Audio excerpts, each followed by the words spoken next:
What's going on, folks? Zeke here, the Bass Tank World headquarters with the champ, Jeff Larch from the Red River Shootout. We just had an awesome live feed. If you didn't get a chance to jump on there, check it out. We'll have it posted. But right now, we wanted to do a boat walk around with him. He's running an Express X18, 18-foot aluminum boat. Just won the biggest crappie tournament in the world, have an 18-foot aluminum boat. So guys, don't let your rig scare you. If you want to go out there and get competitive, do it. But we wanted to talk about his electronic setup and different things on his boat to help him be successful. We're going to start here at the console. Jeff, I see you're running 3 different units here. Quickly go through each unit and tell me what you use it for. All right, so with my little space shuttle setup I've got right here, everything's definitely purpose driven and why it's there. It's not just for looks. So start out with the heart of everything.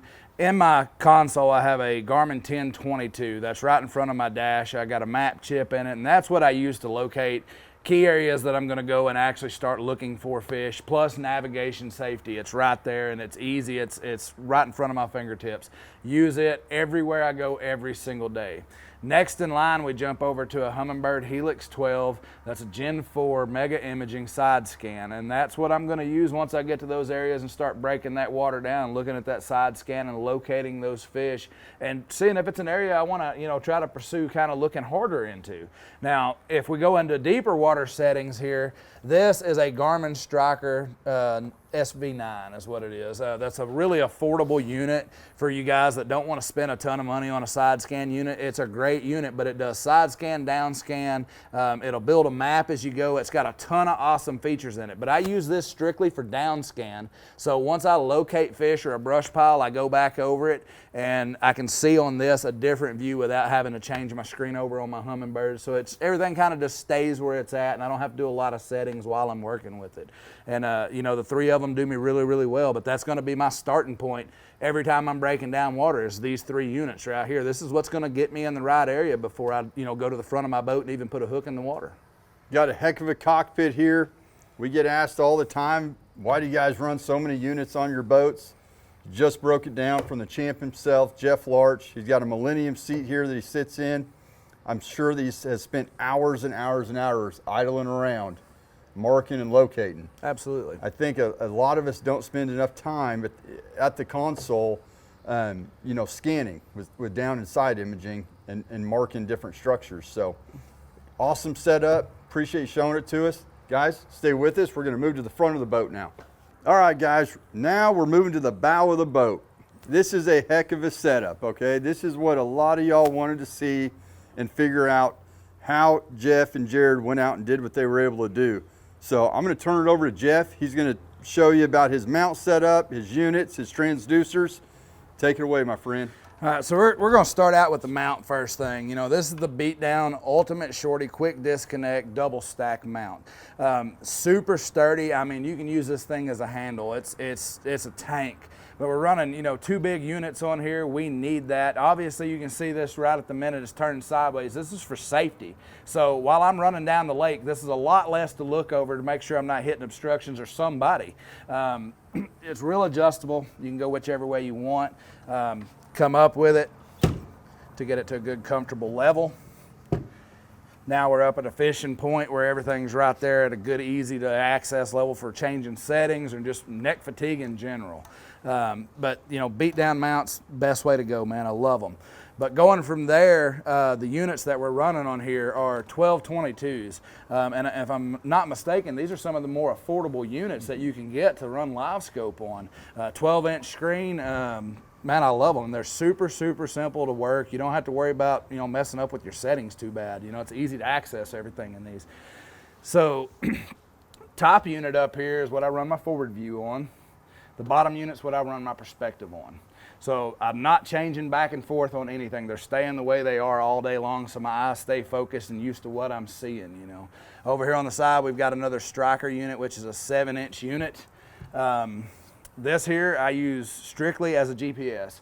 I don't have any transducer hooked to it or anything. It's just power. I can drop waypoints here and I can go right back to them. That's all it's for. But it keeps me from looking for stuff so hard because it's right there at my fingertips. Just hit waypoint back, we're ready to go. Going from there, we're going to move over to the trolling motor shaft, because this is the biggest question everybody asks is, how do we set this up? Our forward view is going to be on the bottom. And then I've got my perspective sitting right here on top. And what I've done is I've got them sighted in together where this center lens is actually going to be the center of your screen here. So this is sighted in directly with the center beam on this, so it makes it easier once I locate a fish on this perspective mode.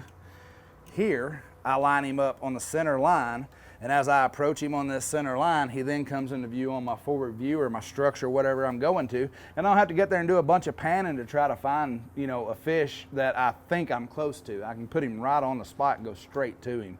And that's pretty well how this setup works for me.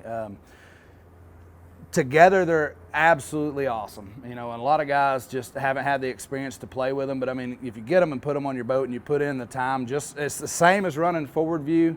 You're gonna have to put in the time to learn how to use it. It's not just plug and play, it's time on the water. But once you learn how to utilize this, I'm 100% confident it's gonna make you a better fisherman. So, you know, check out here at the Bass Tank, man. They sell all the mounts for this. Of course, obviously the live scope, the units, and man, it's gonna make you a better fisherman, no doubt. We even got the beat down mounts in stock, guys. Absolutely. And the other thing I'm going to show you while I'm on the nose of the boat here, I don't know if Shannon can get it on camera here, is I have a little stomp switch, which is essentially just a Bigfoot button that's right next to my trolling motor pedal, and that's going to turn on and operate what we're going to go to the back of the boat and show you in just a minute. So let's go check out the back of the boat. There's the bow, heck of a setup. He's the best in the country at doing the shallow water fishing, full-time guide, river valley fishing and tours. Yep. Look him up on Facebook, book a trip, and he will take you to livescope school, guys. So check it out. We're going to move to the back of the boat and show you what this stomp switch controls. So now, the freakiest part of this boat. This Frankensteined out, electronic filled 18-foot rig. Jeff had this idea years back, and I mean, he was the first one to put these on his boat. He has got dual trolling motors on the back of his boat. I'm going to let him go into a little more detail on how he uses these dual trolling motors on the back of the boat. So yeah, they're essentially a set of brakes, and you know, the only person I ever heard of even having trolling motors on the back of their boat prior to this was Terry Stewart, using it for spider rigging to actually push his boat. So me and Dad, we were out trying to learn how to live scope, and as many of you have seen, you have a problem with drifting over a fish once you let off your trolling motor, or turning your front trolling motor in reverse and blowing the fish out. So we came up with this idea to put a dual set on the back of the boat so we're not pulling the boat one direction too badly when we hit it. So two helps us keep the boat straight when we do so. But the little stomp switch on the front of the boat activates them. It's real simple. When we get to where we're going, we run back here real quick. We drop them down, lock them into place. They're there. We go up on the front of the boat and we fish. The cool thing about it is when they hang up on brush, the way these brackets are made, they just pop right up. You walk back here, set them back down, and take off and go with it. Downfall is that you need to really pay attention before you take off and get on pad and make sure you pull them up. And it'll definitely happen, but it's definitely a huge part of what I do every day. These things right here are just, I couldn't imagine live scoping without them. I absolutely couldn't. It's an ingenious setup, man. I mean, I've been lucky enough to be on the boat with you, experience your perspective and forward view setup on the front and how you use that, and especially these rear trolling motors. I mean, I was super impressed with how these helped with boat control. We talk a lot about power poles and drift paddles, and I mean, that makes a huge difference. Taking it a step further with these rear trolling motors, man, not blowing those fish out is crucial to success. And they're not 100% fail safe, don't get me wrong. There's times when fish are so spooky that even at 50 feet you touch these, they take off. But the days that they work so good, man, you can cover 20 times the water because you got 10 times better boat control. Absolutely, unstoppable. It's a great rig, Jeff. We appreciate you coming, showing us your setup. Man, it's been fun following you this year, being friends with you, obviously, hanging out at tournaments. You've had a lot of success this year. We appreciate you. I know all the folks out there in the land of the interwebs appreciate the information. You've got them snazzy hook and bullet sunglasses on too. I'm gonna have to get me some of those. Dude, look like awesome for reading the live scope screen. Absolutely. Check those out. But guys, we appreciate you watching. Jeff, we appreciate you coming down. We'll get Jared down here one of these days, your partner. and just get some content with him. But man, congrats. Good. $100,000 win on top of his other tournament winnings this year. He's had a great year. So thank you guys for watching. Check us out, thebastank.com. Check out our YouTube, our TikTok, our Facebook, our Instagram. We're on all kinds of social media platforms, and I don't even know how to use most of them. Thanks for watching, guys. Check us out.